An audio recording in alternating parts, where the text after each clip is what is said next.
5-year contract. It's just, I bring it up only because who cares, Scott? It's just Jaren Jackson Jr., good player. Don't get me wrong. $50 million a year. You know, we all bitch and complain about the Juan Soto deals and the Ohtani deals, and you get guys like Jaren Jackson making $50 million a year. In-game live, only on SportsGrid. There's now 7 different directors of analytics for like the Raptors, the Chiefs, where you can see us all like workshopping these ideas in these threads because golf is so ubiquitous amongst gamblers. And so that was like the most popular non-poker forum was the golf sub-forum. And then once we started thinking about once I realized in 2013 that Brody's book was coming out, I just thought stroke chain putting was it. The Smiley Show, only on SportsGrid. I'm saying I like their odds because I think they're insane at this point, but I do think they are a very viable option. I don't even think their odds are that insane. Honestly, they won 64 games. So you like this move for them? Well, so the odds... Regardless of the odds, just from a basketball. Yeah, the odds have nothing to do with it. They won 64 games. They were eliminated by the Pacers, who lost Halliburton. The other 60-win team was the Celtics, and they lost Tatum. Like I think, and the Knicks don't have a coach. Betting above the rim, only on SportsGrid.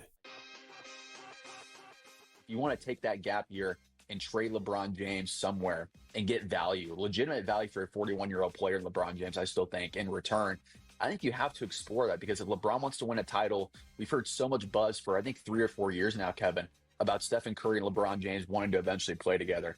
This might be that moment here. If you're the Golden State Warriors, why not make that call? I think that's something to watch out for. Game time decisions, only on SportsGrid.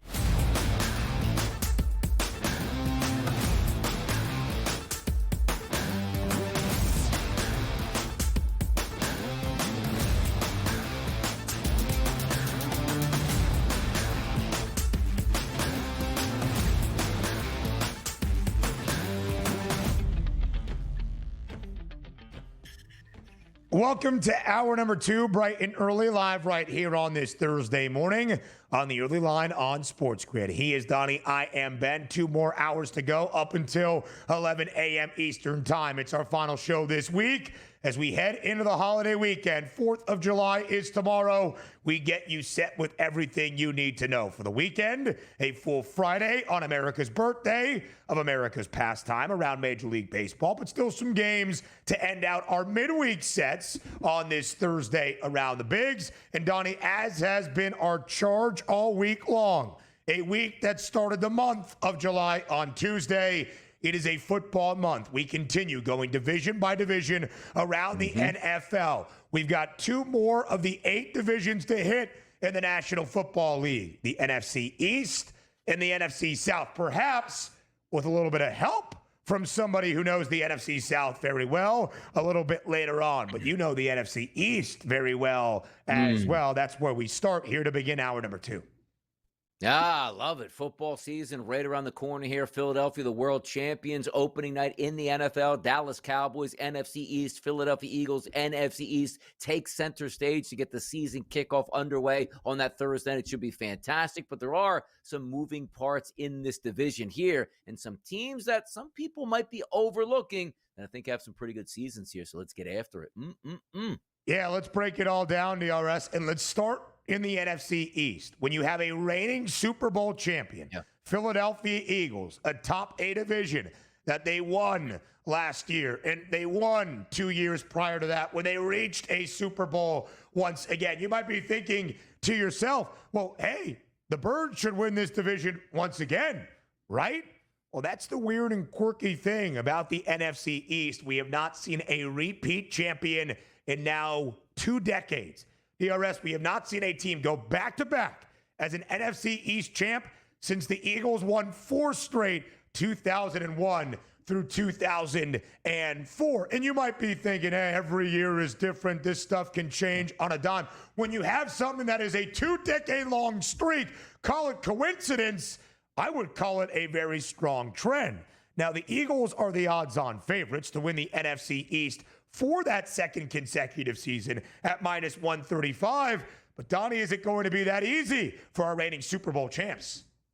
No, it's not, because you play the first place schedule, right? So, I mean, you take a look at the schedule that they have and forget about just the divisions they play. Then you get the crossovers where you play the other team's top division, where the rest of your division gets a second place game, a third place game, and a fourth place game. It's what the NFL does. And I love that the NFL does that because it brings everybody into the tent. You're a bad football team, you get a little bit more help. You're a really good football team, they say, okay, go out there and prove it to us. But you look at that schedule, the Eagles should win opening night. Tough game in Kansas City. Then you got the Rams, Tampa. Like, you have playoff team after playoff team after playoff team. But also, having said that, this Eagles team is still very good. Lost some components on defense, no doubt, and that's what happens with a salary cap in the NFL. But that offensive line, running back situation, wide receiver situation, quarterback situation, and tight end situation for the Eagles is maybe the best in football, and that's what you're going to lean on. Now, also, I understand this.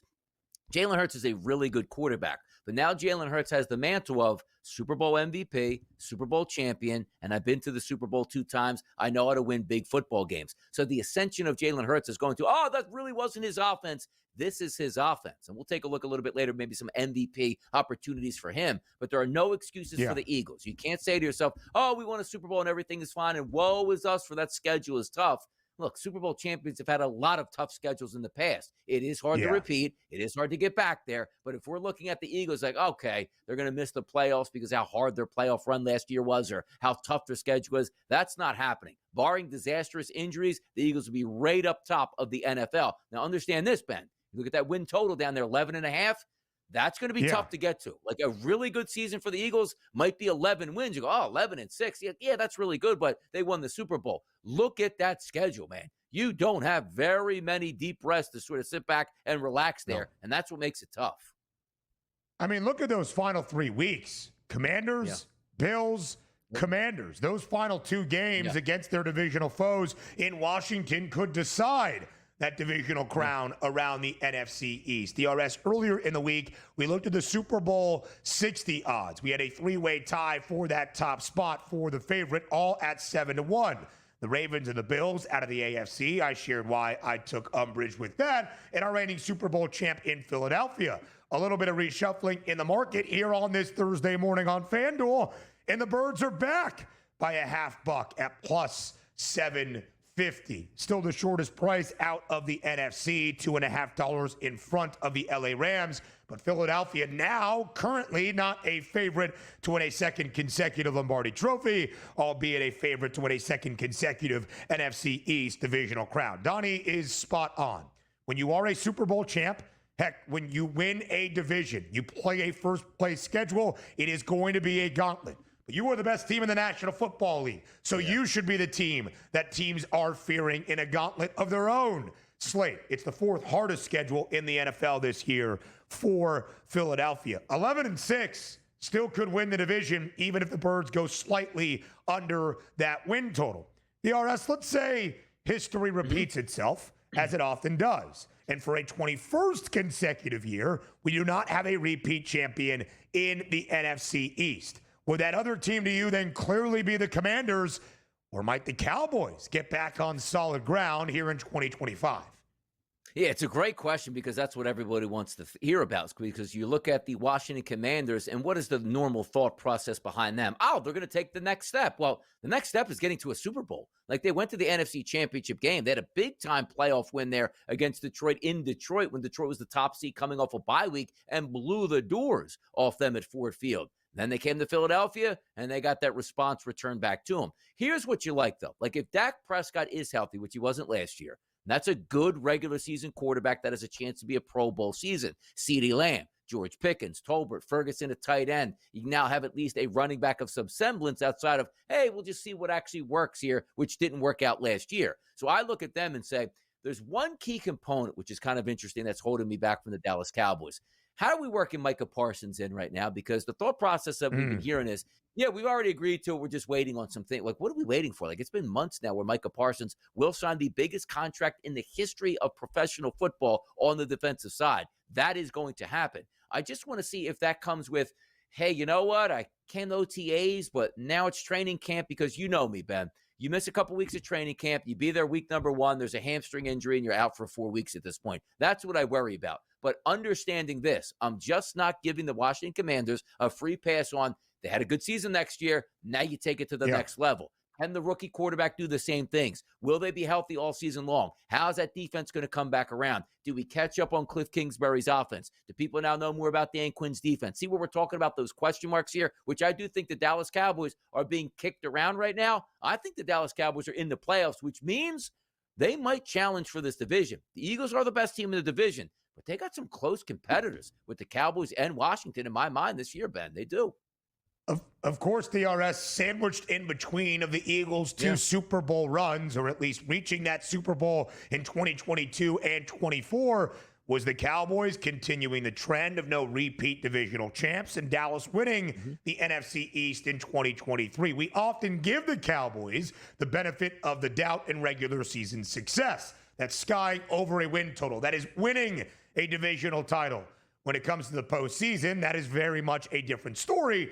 But we are not used to seeing those numbers look as pessimistic as they do around Dallas at this point of an offseason. We'll talk about that and the Commanders up next around the NFC East.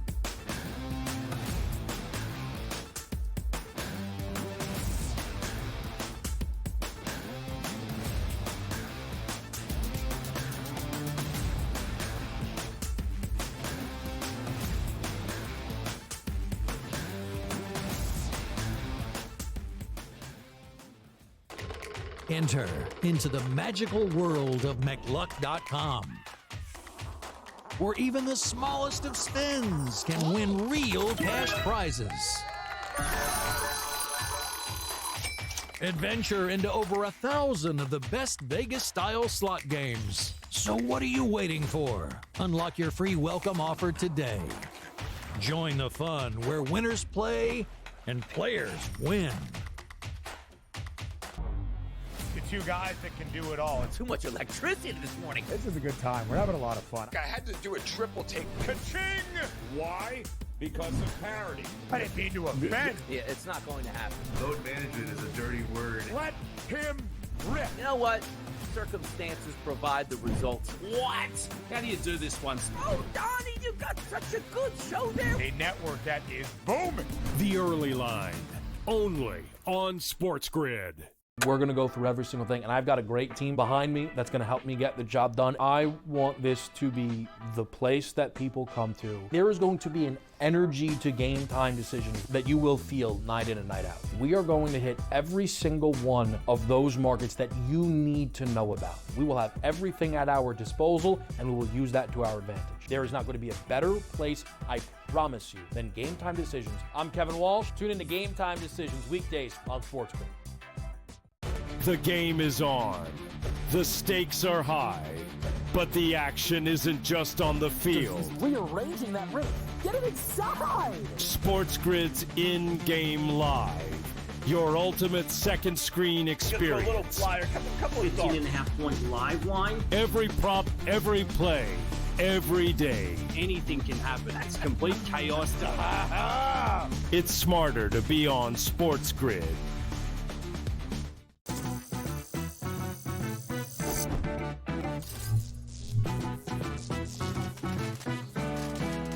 Did you know sportsbooks tend to draw up tighter bet lines for events that get even more bettors, like championship games or major matchups? My tip, try betting on less popular sports. You might have a better shot at beating those odds. Now, go get lucky. See you in Las Vegas. Let's get lucky.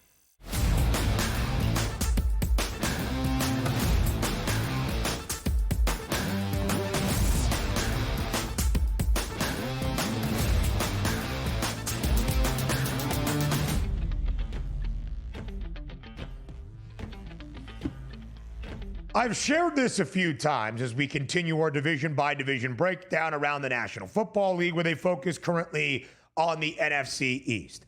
But the first off-season win total bet I made in the NFL was on the Dallas Cowboys, over a win total of 7.5. At that point, DRS, plus 110 to the over. Now that over has the minus money and the hefty juice. For me, to make a preseason bet, albeit my first and foremost in the NFL on the Cowboys, that is saying something. If the Dallas Cowboys have 1,000 haters, I am one. If the Dallas Cowboys have one hater, I am that hater. If the Dallas Cowboys have 0 haters, that means I have left this earth. I never bet the Dallas Cowboys in any of their preseason prices, even giving them their respect as often a successful regular season team, because I think you're paying a premium. I don't think Dallas is worth it. And of course, the Cowboys have been a postseason failure the last 3 decades around the NFL. But when I saw 7.5, and at the time with plus money on the over, I couldn't not bet it. And here's why.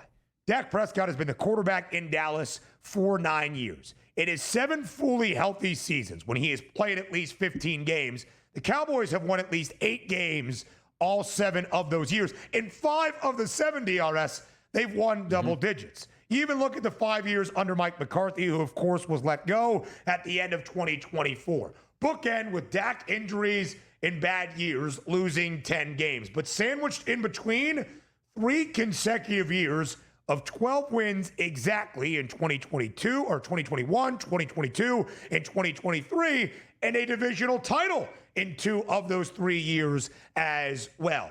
I don't know if the Cowboys are going to win the NFC East. I'm not even sure Dallas gets to 10 wins and becomes a playoff team once again. But I believe enough in Brian Schottenheimer, and that if Dak Prescott is healthy, there is so much talent on this roster to at least get to an 8-9 record. That's why I bet the over 7.5 for Dallas. Yeah, it makes some sense. It does, which then puts them right in the realm of possibility of a playoff run. And we don't know how the rest of the league per se, because you start the season, high expectations, injuries, just not playing up to expectations. You'll get that around, but you are correct here. When Dak Prescott is playing in the regular season, it's a good offense. And you added Pickens. Let's just say Pickens gets his head, turned on straight again. And you have him and CeeDee Lamb. That's a really good wide receiver 1-2 combination punch. CeeDee Lamb be working out of the slot a lot there. He's one of the best wide receivers in football. And George Pickens, one of the best single deep receivers, one-on-one coverage, which Dak Prescott's going to give him opportunities to succeed here. And you have Micah Parsons, who I think is the best pass rusher overall in the NFL. Oh, Donnie, Miles and, TJ, they're all out there. But Micah Parsons can absolutely wreck a football game if he's healthy and he's paid. That's what we're still waiting on here. So I know this is one of those years where it's like the buy low team. That's got to be the Dallas Cowboys, because they're really not on a lot of people's radar. And we're not saying that they should be on your radar for an NFC championship run in a Super Bowl. They never get that far. But they're a good regular season team as long as they're healthy. And the anticipation is they should be healthy for next year. Dallas should get to 8 wins. There's no doubt in my mind. I've made the joke, DRS, I wouldn't bet your money or my worst enemy's money on the Cowboys to win an NFC championship or that Super Bowl price. But I would bet my own money, and I already have, on the Cowboys over that win total of 7.5. All right, DRS. Now, the Washington Commanders, who have that second best price of plus 220 to win the NFC East. Listen, if the trend continues and we don't see a repeat champion in this division, naturally you would look at the team with the second highest ceiling and the second most promising outlook for the upcoming season. There is no doubt that is Washington, who, of course, last year, a historic season outside the nation's capital. First year under Dan Quinn, the Commanders get to the NFC Championship game for the first time since 1991 in more than 30 years. Jaden Daniels set rookie record after rookie record and ran away with Offensive Rookie of the Year, and everybody's back. Cliff Kingsbury is back as the OC. Jaden Daniels, for the most part, has his cast and crew returning. Terry McLaurin needs a new deal. De'Ami Brown, who came on strong, is now elsewhere around the NFL. But they added along the offensive line and trading for Laramie Tunsil. The defense is looking incredibly solid. There is no doubt, DRS, the odds makers, and I would say most of the public thought around the National Football League, expects the Commanders to continue on the success they forged in 2024. And it better be on their offense, right? Which means you're expecting Jaden Daniels just to snap his finger and be better than he was last year, and he was very good. Now, that led them to an NFC Championship game, but Dan Quinn is one of the better defensive minds in football. I will give him credit for that. But this defensive line coming into this season as opposed to last season, not as good. How long is Bobby Wagner going to be able to play at an elite level here? I mean, the guy is certainly old. Frankie Louvu is certainly an active guy in that linebacking core, but the cornerback position, it's not a great one to start off, and we'll see what happens. But you do say to yourself, like the same thing with the Philadelphia Eagles, that defense stinks. Vic Fangio comes to town. Whoa, whoa, their structure and they know what they're doing. They look pretty good. That's the same thing with Dan Quinn. So an underwhelming defense he can get the best out of. I'm just interested to see, because again, CJ Stroud, hey man, he'll take that ascension from rookie year to second year, which meant he probably would need to be the MVP. Well, that's the same thing with Jaden Daniels. He was really good last year, and defensive coordinators now understand through an entire offseason what he probably wants to do and what they want to force him into doing, which he doesn't like to do. That's going to be the cat and mouse game between your offensive coordinator and defensive coordinator. I love Cliff Kingsbury, and I think it's a match made in heaven. What are we going to get out of Deebo Samuel? Does he turn the clock back 2 years ago? Like, man, you can't tackle this guy. Like he has a force field around him. And you're right with Terry McLaurin. Nobody wants to head into training camp and say, boy, I want to get my deal done, because you're not focused on training. You're not with the team itself if you have to hold out there. They need to get that situation handled. And understand this. I don't know why it's not handled yet. A quarterback on a rookie deal, which means everybody on the team can afford to get paid. And it's not as if Terry McLaurin, there's questions about the player he can be. He was really good last year. He's a really good wideout. Get him into camp. But for me, I look at the defense, a little bit susceptible, but I need to see that offense. Is it going to cook again like it did last year and surprise people? Or is it just going to be like, you know what? No, we don't surprise people. We're just that good this year. And that's what we do, right? When you exceed our expectations one year in something we did not think would happen, now we ask, can you do it again? Or has that expectation level even been on the rise? For the Commanders, you saw the 19-1 price, or whatever that number was, to win a Super Bowl. I believe it was 19-1, if I'm not mistaken. My eyesight not great, but DRS minus 130 for the Commanders to make the postseason as well, earning a playoff spot once again. One final point on the Commanders and that expectation level outside the nation's capital. And then we'll talk the Giants. Tough schedule next.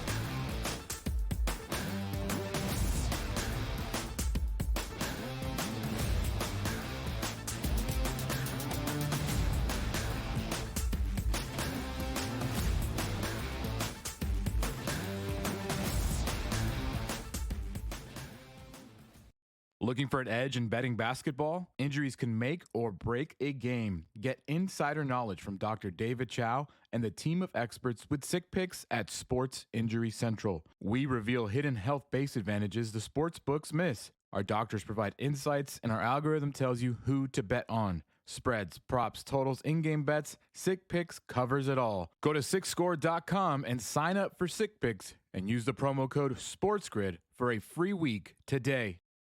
The game is on. The stakes are high.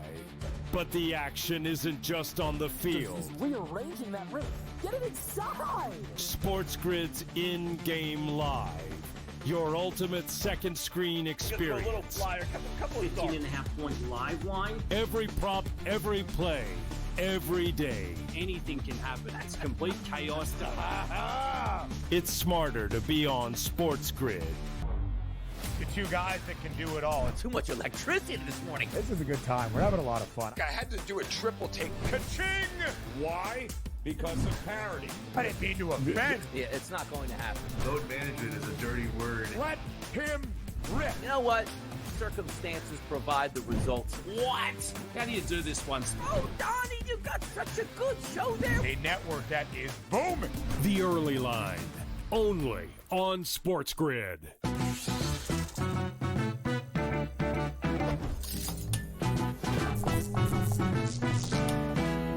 First time on a casino floor and feeling a little overwhelmed? Well, here's a tip. Lots of machines have a free demo mode you can try for practice. So give those slots a spin in practice mode before you start putting down some real cash. Now, go get lucky. See you in Las Vegas. Let's...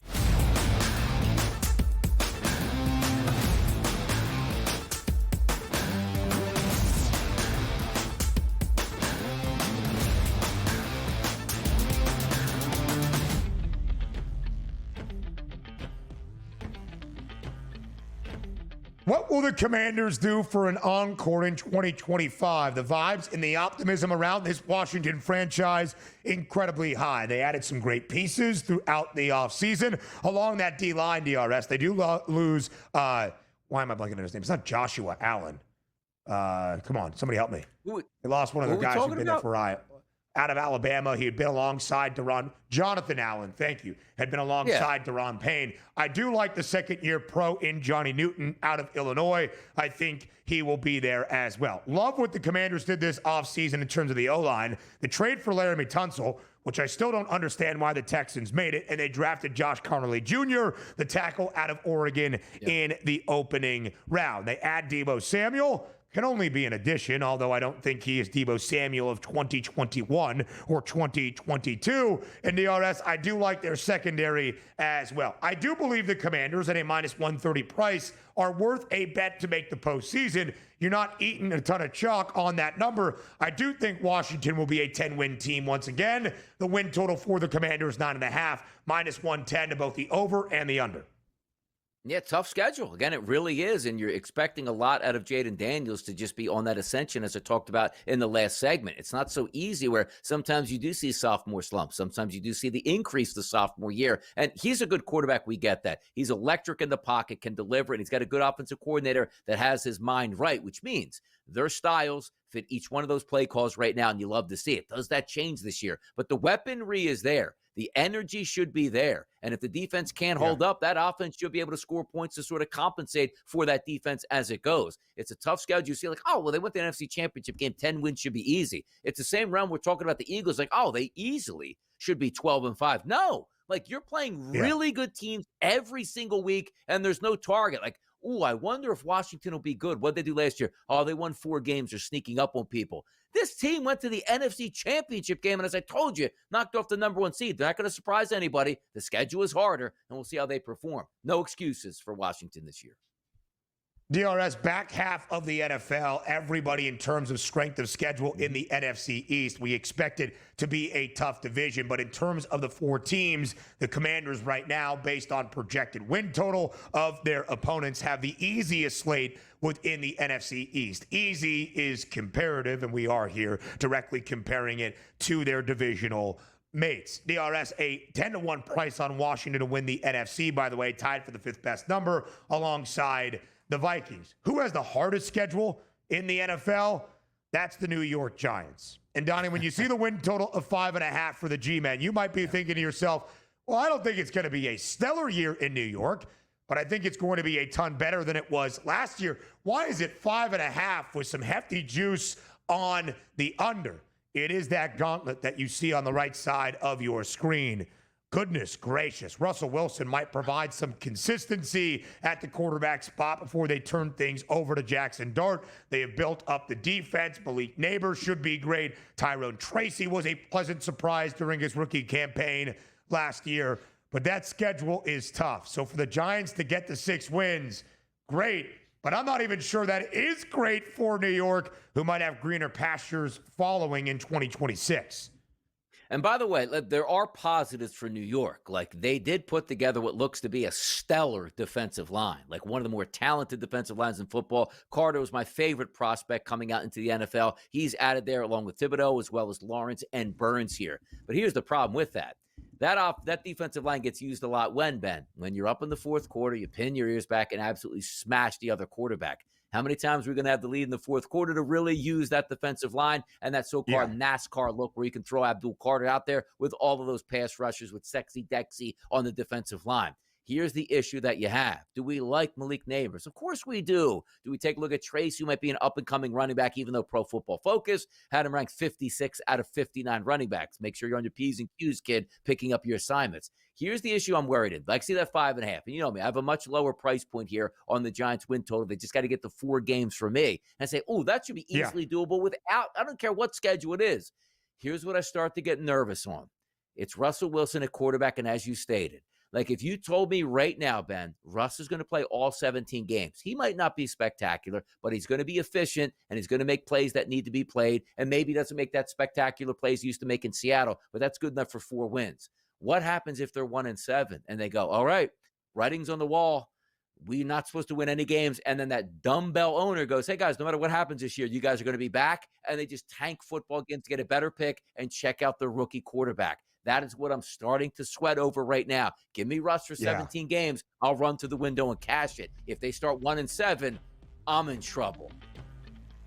One final point on the Giants before the NFC South. That's next.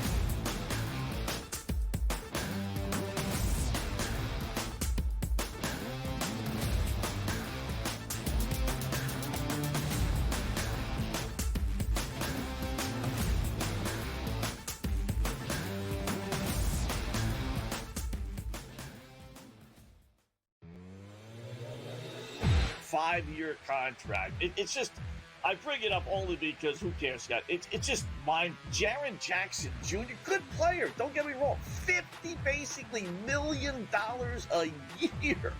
You know, we all bitch and complain about the Juan Soto deals and the Ohtani deals, and you get guys like Jaren Jackson making $50 million a year. In-game live, only on SportsGrid. There's now 7 different directors of analytics for like the Raptors, the Chiefs, where you can see us all like workshopping these ideas in these threads because golf is so ubiquitous amongst gamblers. And so that was like the most popular non-poker forum was the golf subforum. And then once we started thinking about once I realized in 2013 that Brody's book was coming out, I just thought stroke chain putting was it. The Smiley Show, only on SportsGrid. Saying I like their odds because I think they're insane at this point, but I do think they are a very viable option. I don't even think their odds are that insane, honestly. They won 64 games. So you like this move for them? Well, so the odds...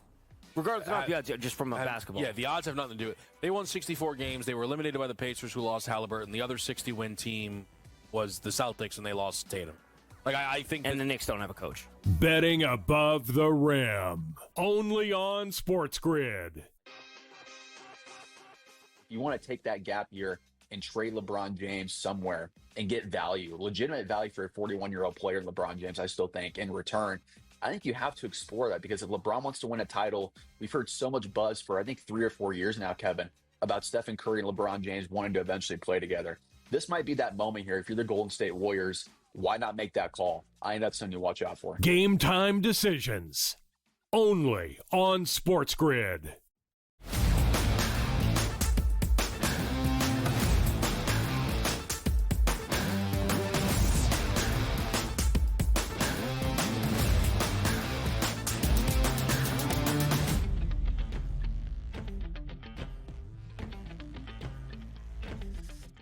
I don't think the New York Giants are a good team playing football in 2025. Certainly don't think they're the best team. Heck, they might be the worst. I don't think they're going to be. I think the Browns are going to have the worst record, or maybe the Saints, in the National Football League in 2025. But maybe most fascinating team, now that's an honor I can give the G-men. Why do I say that? Because it's an organization that could be in turmoil at the end of this year. Are Brian Daboll and Joe Shane back as head coach and GM, respectively? Because DRS, that's been the story for the Giants. These were not the two guys that were in the organization when they drafted Daniel Jones or drafted Saquon Barkley and let both players go. But Daboll and Shane were there when they re-signed Daniel Jones to the extension and at least put some of the chips of their successful tenure in New York into Daniel Jones's basket. Of course, it did not work out. So how does this year play out for New York? If the Giants stay under that win total of 5.5, because the schedule is so difficult, and we see New York at that 5.5 win total, and they do stay under, but they look decently competitive in the bright spots of Abdul Carter and Brian Burns and Dexter Lawrence defensively look good. And maybe by about week 12 or 13, Jackson Dart comes in there and shows a couple of glimpses for the quarterback. They traded back into round number 1 to select, does it buy Daboll and Shane another year at the helm? That to me, DRS, because you have, I would say, a fan base and an organization outside of head coach and GM that understand things might not be great, and they probably have to build for the future once again in 2026, going against a head coach and a GM fighting for job security and their lives, maybe trying to win more games than they should to better that draft position. Worst case scenario is what the Giants fans are looking forward to this year, right? And it's not the worst case scenario like, oh, if we're really bad, we get a good quarterback, maybe it's Arch Manning. Your worst case scenario is a general manager and a head coach in tandem with a bozo owner, as I continue to say, that doesn't understand what it takes to be winning as a New York Giants franchise, which was a once proud franchise. And what I mean by that is direction here. You're telling me right now, like, Russell Wilson is your starting quarterback. If you give him truth serum, is that your future, your football team? No, it's not. Well, what are we actually doing at this point? And maybe it does work out well. It's like, hey, we got Russ because he's a good guy in the locker room and he'll handle getting his brains beat in for the first 9 weeks before he hands off the baton to Jackson Dart. But I say this, like, is Jackson Dart even your future? Is that where you want to go with at this point here? The offensive line is terrible. They're going to be under siege in that backfield the entire season. But for me, there's nothing worse than even what you saw last year, and you might not even be in this predicament. Winning football games late in December. Giants, what were you doing? Oh, I know what you were doing. The general manager and the coach are trying to sell the ownership group that they should be able to come back next year because they won a meaningless game late in December, which cost them a chance at Cam Ward. And now we're going into this football season where you know as well as I do, where the ownership group and Mara is like saying like, whoa, man, did you see we won the final 2 of 3 games to win 6 games this year? And now we can't get Arch. Congratulations, Dayball and Shane, you're back this year. That should have been absolutely blown out the door. The general manager, the head coach should have been fired. This should have been a reset season with a chance. Yeah. Remember the last Manning that came to town and you won a few Super Bowls? How about if I sold you on a bill of goods, Ben? You can get another Manning next year if you just hold the line for one more season. And I don't think they're going to do that, which again, feeds into my point on why I like the Giants team total. They're stupid enough as a franchise to win games late, which could push you over that total. That's a great selling point here for their team total over. They're a dumb franchise. How about that? DRS, I remember being live with you on a day known as Black Monday around the NFL, the day following the end of the regular season, where we were both stunned when we got the news that Brian Daboll and Joe Shane were going to be back as head coach and GM, knowing the New York Giants had that 3rd overall pick. At the time, we thought they were out of the running of a quarterback class that might only have 2. It turned out they drafted the 2nd quarterback in round number 1 in Jackson Dart. And to make that move, to go back into the 1st round to get a QB is not small. It's not that you're just saying, DRS, if things don't work out this year and they could end up picking 1st, 2nd, or 3rd in the running for Arch Manning or Garrett Nussmeier next year, that you are kind of putting that on Brian Daboll and Joe Shane. Jackson Dart might be in a bad spot where they might be willing to turn the page after only a few games into his NFL career if they do make a complete change of house. That is the fascinating thing about the New York Giants entering 2025. Again, Russell Wilson minus 1450 to be that week 1 starter for the G-Men. What does the week 13 price look on that quarterback room around New York? All right, DRS, we transition now to the NFC South, a division the Buccaneers have won now 4 consecutive seasons, a couple with Tom Brady, and now back-to-back with Baker Mayfield as their starting quarterback.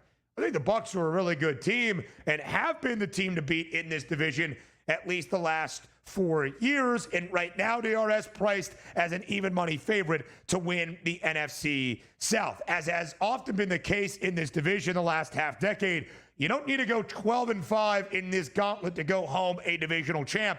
A winning record might get the job done, or at least double-digit wins. How do you perceive the NFC South is going to look in 2025?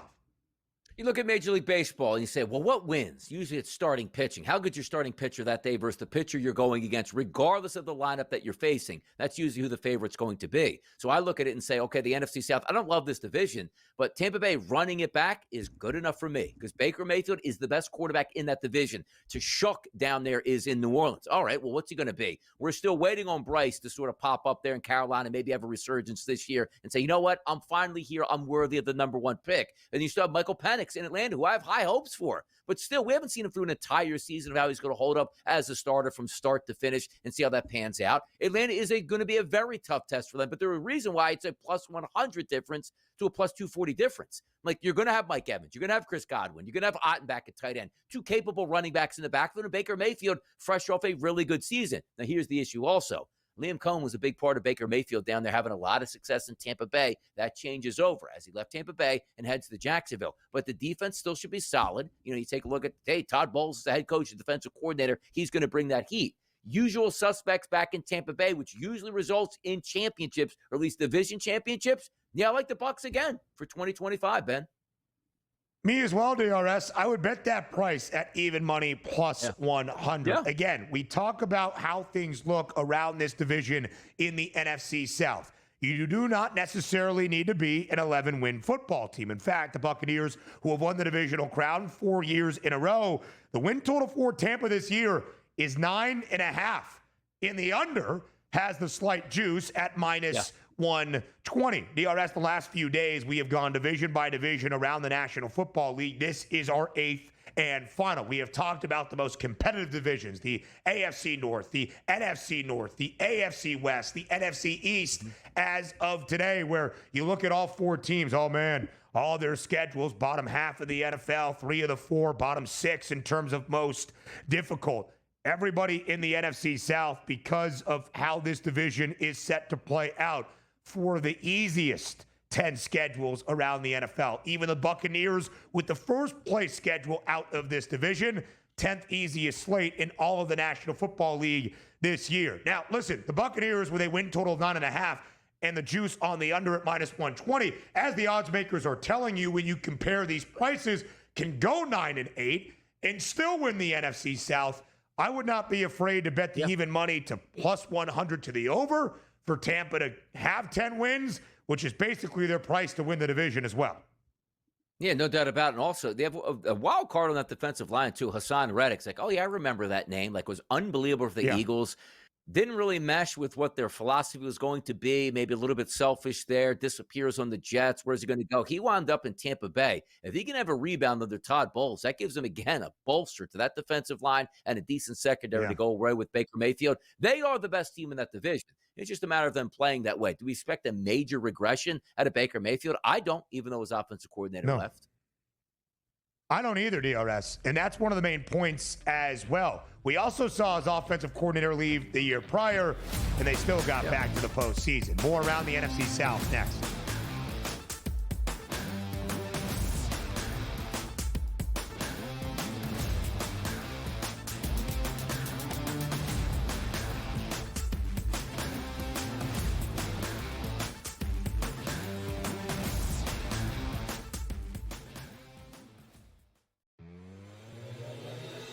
Five-year contract. It's just, I bring it up only because who cares, Scott? It's just mine. Jaron Jackson Jr., good player. Don't get me wrong. $50 million a year. You know, we all bitch and complain about the Juan Soto deals and the Ohtani deals, and you get guys like Jaron Jackson making $50 million a year. In-game live, only on SportsGrid. There's now 7 different directors of analytics for like the Raptors, the Chiefs, where you can see us all like workshopping these ideas in these threads because golf is so ubiquitous amongst gamblers. And so that was like the most popular non-poker forum was the golf subforum.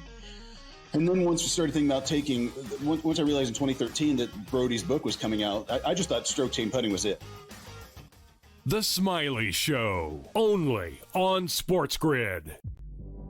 Saying I like their odds because I think they're insane at this point, but I do think they are a very viable option. I don't even think their odds are that insane, honestly. They won 64 games. So you like this move for them? Well, so the odds... Regardless of the odds, just from a basketball. Yeah, the odds have nothing to do with it. They won 64 games. They were eliminated by the Pacers, who lost Halliburton. The other 60-win team was the Celtics, and they lost Tatum. Like I think... And the Knicks don't have a coach. Betting above the rim, only on SportsGrid. You want to take that gap year and trade LeBron James somewhere and get value, legitimate value for a 41-year-old player, LeBron James, I still think, in return. I think you have to explore that because if LeBron wants to win a title, we've heard so much buzz for, I think, 3 or 4 years now, Kevin, about Stephen Curry and LeBron James wanting to eventually play together. This might be that moment here. If you're the Golden State Warriors, why not make that call? I think that's something to watch out for. Game time decisions, only on SportsGrid.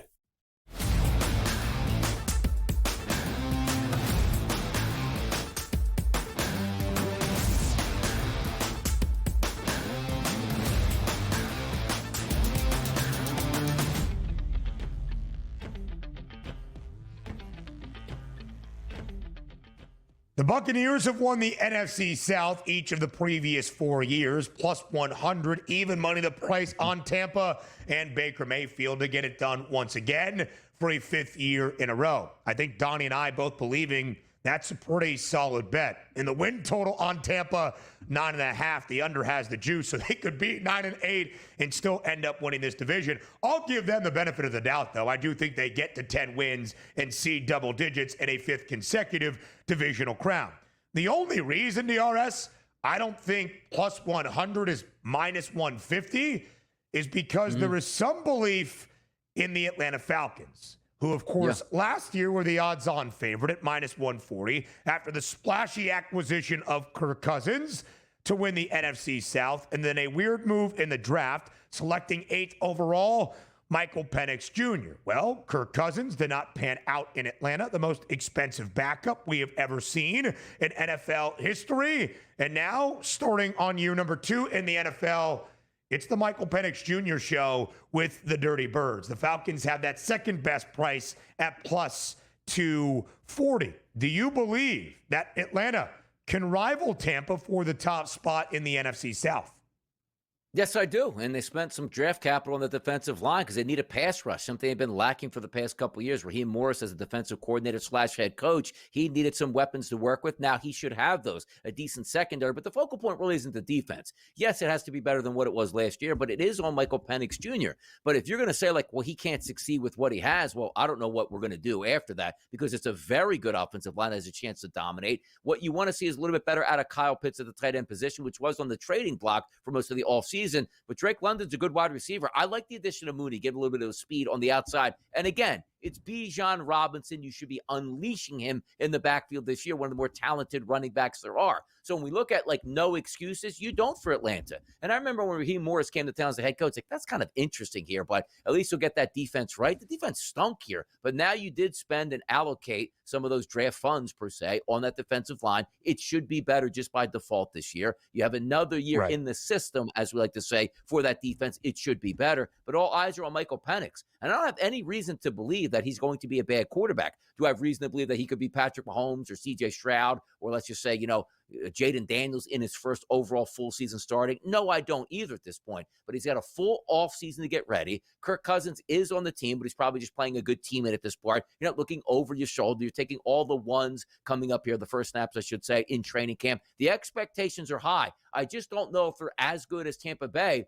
but I'm not going to be surprised when they're within a game of each other, Ben, at any points of December. Those are the expectations where if it's a horse race, hey, you get the nod here from the one horse, which is Tampa Bay, on a photo finish. But Atlanta should be right there in the end. If not, Raheem Morris, sorry to say, you're looking for another job at the end of the year. It's a good point, DRS. And Raheem Morris's specialty, of course, is on that defensive side of the ball. That is what plagued Atlanta last year, as did inconsistent and turnover-worthy play out of Kirk Cousins. In the small glimpses we saw out of Michael Penix Jr., I would say good last year. And obviously there is optimism now as the guy taking all of the 1 reps, as you alluded to, with the entire preparation of the franchise backing him as that starting quarterback. I'm not just like, oh man, that's a huge upgrade, though, as much as I love Michael Penix Jr. and what he can do on the football field. A lot, of course, of talent within this Atlanta Falcons side, especially offensively. Bijan Robinson, Drake London. Is this the year for Kyle Pitts? We shall see. They did let Drew Dahlman walk, who was a very talented center anchoring the middle of that O-line. He is now in Chicago, as is the guy on the other side in Grady Jarrett, who was a longtime Falcon to anchor that D-line.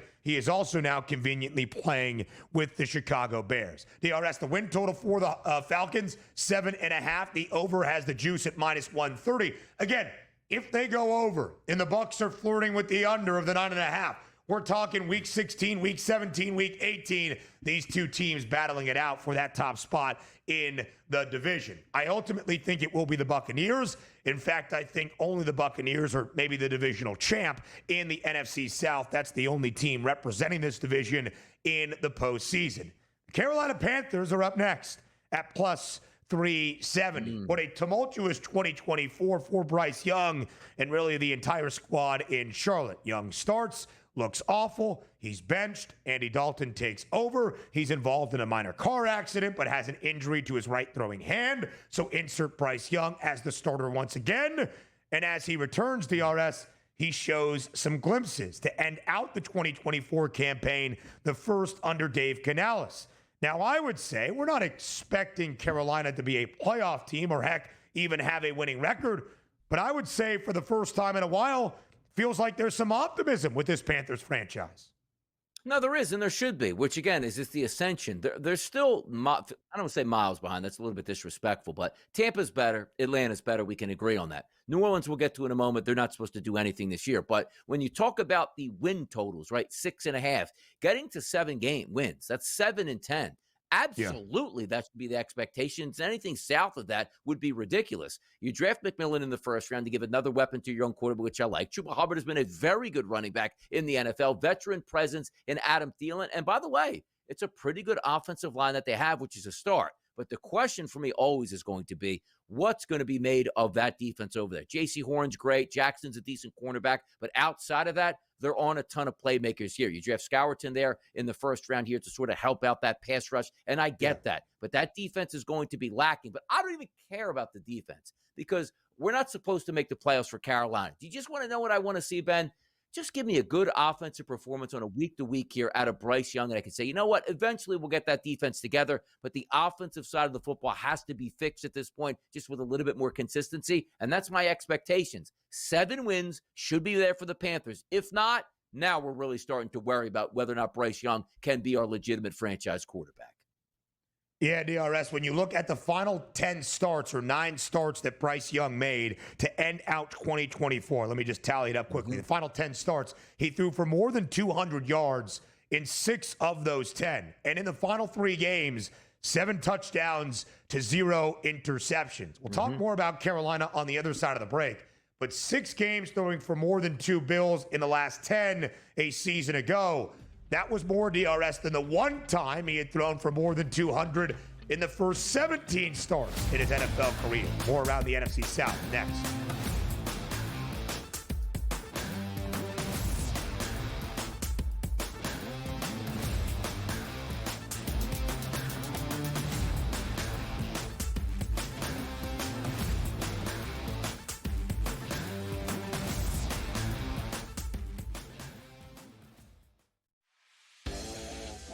Let's get down to business with the particulars. The Pittsburgh Steelers will get Jalen Ramsey into their defensive backfield. They'll get Jonnu Smith. All this talk I'm hearing about they're going to trade TJ Watt, that's not happening either. Okay, so I don't think that's even remotely in the cards. All this talk today, he's next. I don't believe that. I think they're going to give him a new deal. Pharrell Coast to Coast, only on SportsGrid. 9 times out of 100, when you get a gift for the boys in Vegas, what happens? The dude doesn't even get out of the first inning. I feel bad for him. He gave up 7 runs, 5 earned, but 7 runs in total, 5 hits, walked 2, didn't strike out a batter, and like I said, didn't get out of the first inning, got 1 out. I don't know how they do, Joe, but I'm telling you, those lines didn't make any sense. In-game live, only on SportsGrid. Devin Booker had to run the point when Chris Paul was hurt. And we're like, Devin Booker's a point guard. Devin Booker's not a point guard. Neither is Jalen Green. So I need to know, once you get rid of Bradley Beal, who cannot be on that team, who is the point guard? And then I think as a 6th man, I actually don't mind it with Jalen Green. Betting above the rim, only on SportsGrid. What is going on with the Pittsburgh Steelers? How about I answer your question with a question, Kev? Okay. What could possibly go wrong? I would say it's possible that you somehow, in bringing in Aaron Rodgers, which is supposed to be a win-now move, look around at your team and go, wait, Pickens, Minkah Fitzpatrick, and TJ Watt aren't on it anymore? Game time decisions, only on SportsGrid.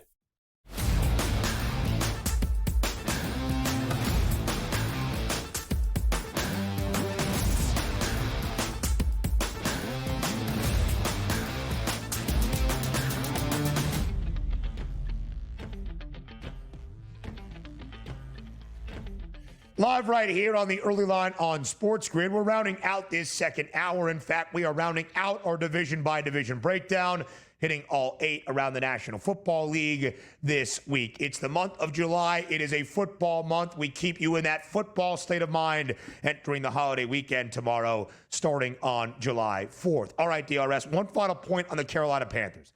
One of the reasons that I was really uneasy about the Panthers at the end of Bryce Young's rookie campaign, not just his own individual performances, but a Carolina team booked as an underdog in all 17 games in 2023.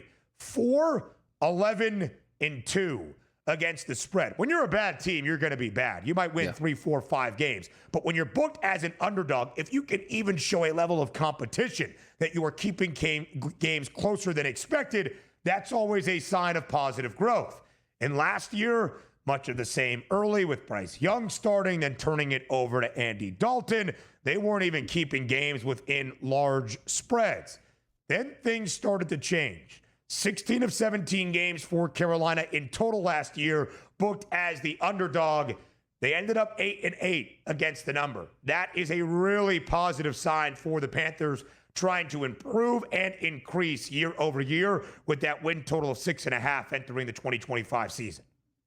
Yes, and that's the goal, right? You want to see improvement from year to year, something you can build on and say, you know what, I have an owner that has a ton of money he's willing to spend and invest. We just have to make sure we do it in the right spots here. And you take a look at how good C.J. Stroud was down in Houston, saying we traded up for this quarterback, and maybe it's not working out, but looks like, hey, there's a light at the end of the tunnel at this point right now, because if you can just take that next step on offense and be fluid, and maybe McMillan is one of those wide receivers that's like, you know what, something now just clicks with Bryce Young, where he says, you know, I can throw the football downfield one-on-one coverage. That's going to be an added element of this offense, which I didn't have. We'll see what happens coming up in this season. But the expectations, once again, you see that 6.5 team total, they better be at 7, or else you take a look at Dave Canales and say, hey, man, you're really on the hot seat now, just the way it is in the NFL.